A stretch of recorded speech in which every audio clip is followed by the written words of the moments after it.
Всем привет! Меня зовут Данара Жуманова. Сегодня в студии 7. Во всем информационном потоке мы выбираем то, о чем действительно стоит задуматься. С нами все станет понятно. Поехали!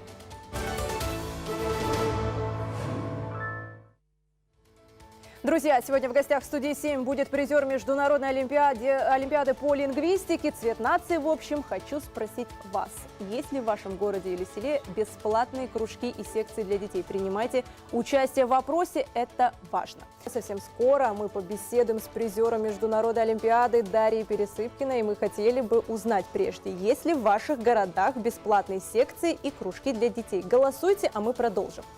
Казахстанских школьников, победивших в олимпиадах международных, будут поддерживать. Как именно, еще неизвестно, по той причине, что поручение поддерживать умных ребят министру образования Аймагамбетову президент Токаев дал накануне. Мы решили спросить у самих призеров олимпиады, а что же хотят они. Даша, привет. Здравствуйте. Ну вот ты сейчас прямо можешь рассказать, что ты хочешь, какую поддержку ты хочешь как призер международной олимпиады. Для начала я бы хотела упомянуть, что большую поддержку у нас оказывает Центр Тарын, большую часть.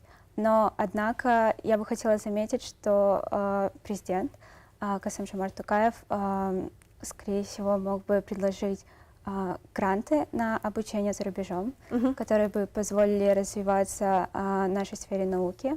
У нас есть программа «Булашак», однако для призеров международных олимпиад там нет никаких преимуществ. И если мы говорим именно о преимуществах, то предоставление грантов или возможности обучения за рубежом было бы очень хорошим вариантом. Даша, ты призер Олимпиады по лингвистике. Но когда мы с тобой разговаривали, да, я думала, лингвистика — это знание языков. А оказывается, ты сталкиваешься с языками, которых ты не знаешь. Да? Расскажи, пожалуйста, подробнее об этом. Лингвистика — это наука о изучении языков. Однако на Олимпиаде по лингвистике необходимо большую часть использовать свою логику и умение анализировать для того, чтобы выявлять какие-то закономерности и выяснять структуру языка, который дается в задании. Как тренировать свою логику? Я бы хотела сказать, что можно в первую очередь решать огромное количество задач, которые даются. Именно так ты развиваешь свою логику. Также можно ее тренировать в повседневных ситуациях.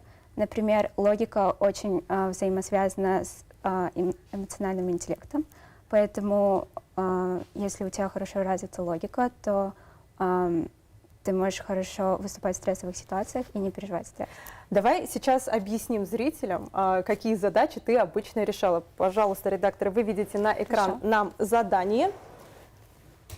Вот, даны предложения на табасаранском языке и их переводы на русский язык. В перепутанном порядке необходимо расставить переводы правильно. Но я так понимаю, табасаранский язык ты не знаешь, правильно? Да. Давай так, ты будешь сразу нам объяснять, как ты рассуждаешь, чтобы мы тебя тоже понимали.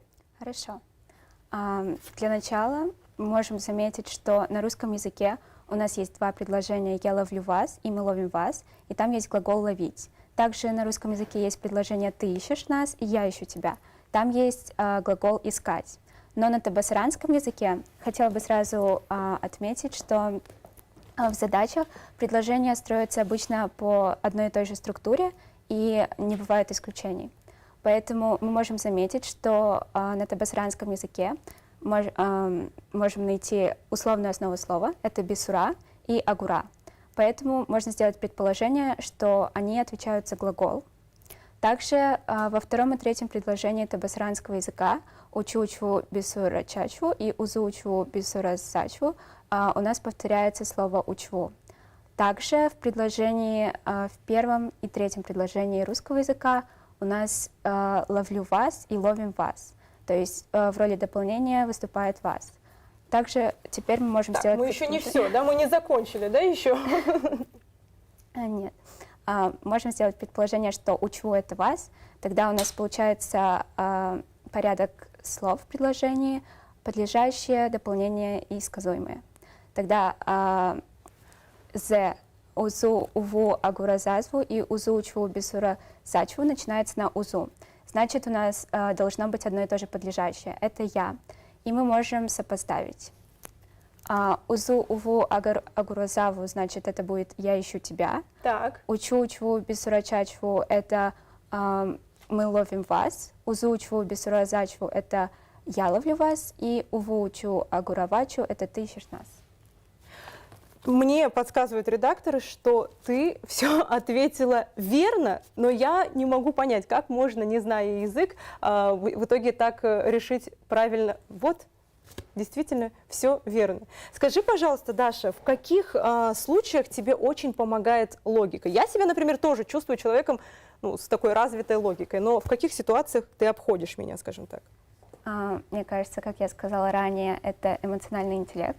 Обычно в стрессовых ситуациях я не испытываю такое напряжение. И также в обычных ситуациях, например, как постановка будущих целей, я ищу более легкие пути для своих целей, и у меня уже есть поставленная цель, и я иду к ней. В общем, будьте как Даша, ребята. Спасибо тебе большое, что ты нашла время прийти к нам. И продолжая разговор о лучших из лучших, моя коллега Айнур Имангали поговорила с казахстанскими стартаперами, которые работают за рубежом, создавая свои проекты. Привет, Маулен. Расскажи, пожалуйста, что ты сегодня с собой принес? Это локтевой протез. Здесь почти все детали мы сами разработали. Здесь, то есть, крепление, чтобы затягивать можно было. Сам редуктор сами разработали. Используются немецкие моторы Фалхабера. И, в принципе, все остальное — это углеволокно, мягкий материал. Сейчас я могу его включить, показать, как он работает. Через сотку калибруются, то есть они управляются с помощью сенсоров, которые расположены внутри гильзы. Когда человек напрягает мышцы, которые у него остались в плече, эти команды микроконтроллер может видеть, считывать и дальше приводить в движение либо локтевой сгиб, либо кисть. Наша цель — это сделать кросс в управлении, как кросс в использовании. Протез просто взял, одел, включил и пошел, допустим. На ночь поставил, там магнитная зарядка есть, поставил на зарядку и все. Придумали имя, сделали платформу, подписали первые 5 магазинов. Это вот февраль-март 2018 года. И к апрелю нам повезло, мы попали на финал конкурса Virgin Boom, организованная компанией Virgin. Представлялись напрямую Ричарду Брэнсону. Я пришла, сказала: ребята, у меня есть идея, возможно, она глупая, возможно, она идиотская, но давайте вы выслушаете и кому-то ее отдадите. Они выслушали, сказали: слушай, Анжелика, хорошая идея, давай ты сама попробуешь. Проходит примерно год, я потом ухожу в другой стартап-акселератор, параллельно везде пичу свою идею по всем сценам Осло и не только Осло, внутри Норвегии, Дании, Швеции. Последний раунд инвестиций, это было около 4 миллионов крон, это где-то 400 тысяч долларов в общей сложности. И этого хватит где-то на год для того, чтобы вывести компанию, вывести продукт на рынок. Анжелика Османова основала финтех-стартап Лендонами. Он уже вошел в 4 самых влиятельных в Норвегии и 10 самых перспективных стартап-проектов в Европе. Это молодые ребята, которым там 20-25 лет, которые уже являются шеф-редакторами научных журналов, которые публикуются в мировых научных журналах, которые снимают сериалы, веб-сериалы, которые снимают фильмы. Ну а что это, если не интеллигенция? Дай бог, если бизнес все пойдет хорошо и к 30 годам я смогу экзитнуться, я точно вернусь в Казахстан, но Казахстан не будет моей следующей остановкой. Если все в жизни хорошо, да, Казахстан не будет моей следующей остановкой, но в Казахстане я встречу старость. Вернутся ли наши герои в Казахстан или реализуют себя за рубежом – вопрос вторичный. Первично то, что мы можем с гордостью сказать, что они и есть новая казахстанская элита. Айнур Имангали, Санат Имангалиев, Тимирлан Нуртазади, Леня Рбаев и Алтыншар Смагулова. Специально для студии 7. Полную версию интервью вы можете найти на YouTube-канале «Студия 7». А нам пора подводить итоги опроса. Я напоминаю, мы спросили, есть ли в вашем городе-селе бесплатные кружки и секции для детей. Вот что вы ответили. Большинство опрошенных выбрали ответ «ничего нет», к сожалению. Будем надеяться, что ситуация исправится каким-то образом. Друзья, мы с вами прощаемся, но только до понедельника. Пока!